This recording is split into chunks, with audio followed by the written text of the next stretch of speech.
দেখি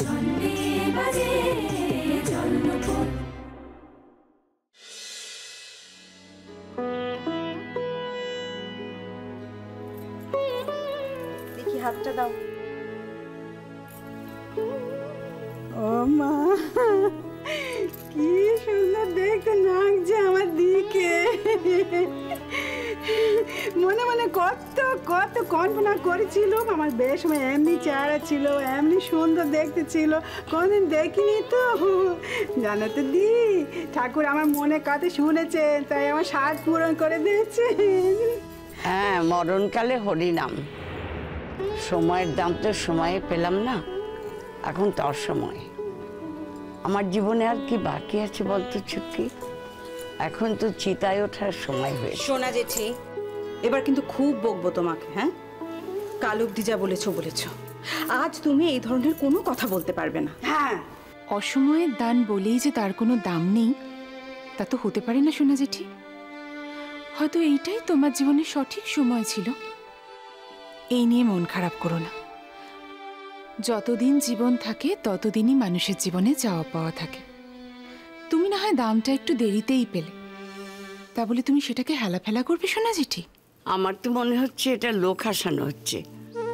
তারপর পাড়া প্রতিবেশী আত্মীয় স্বজন যাদের নিমন্ত্রণ করা হয়েছে, তারা যে সে কি বলবে আমি ভালো করে জানি। তাদের চিনতে তো আমার বাকি নেই। লোকে যা খুশি বলুক সোনা জেঠি, লোকের কথাকে তো আর আটকাতে পারবে না। শুধু মুখের উপর না বললেই হলো। হ্যাঁ তাই তো। এমনি তো কত দিন দুঃখ দেখে আহা উহু, এখন সুখের দিন দেখে একেবারে জ্বালা ধরছে। জানি তো ওদের কাছে এমন স্বামী কোথায় পাবে বলো দেখিনি? সারা দেশ এমন স্বামী পাবে? ওই জন্যই তো আমি জানি ওদের গায়ে জ্বালা ধরবে। ধরুক ধরুক, গায়ে জ্বালা ধরুক। কতবার বারণ করেছি ওদের, দিয়ে সামনে দিয়ে দুঃখ নিয়ে কথা কইনি, মোটে কইনি। হ্যাঁ, দুঃখ পাবে, আমার কথা মোটে শোনেনি। সব সময় ও শোনা দি, তোমার আর কি, তোমার না আছে ছেলে, না আছে মেয়ে, না আছে সংসারের কোনো পিছ টুয়ার টান। সব কটাকে মনে আছে, সব কটাকে আমার মনে আছে দি। তুই শুধু শুধু রাগ করছিস চটকি। মানুষকে সুযোগ দিলে মানুষ তো কথা বলবেই। আর যার স্বামী ফুলসজ্জে রাতে তাকে ছেড়ে চলে যায়, তাকে কথা শোনাবে না তো কাকে শোনাবে?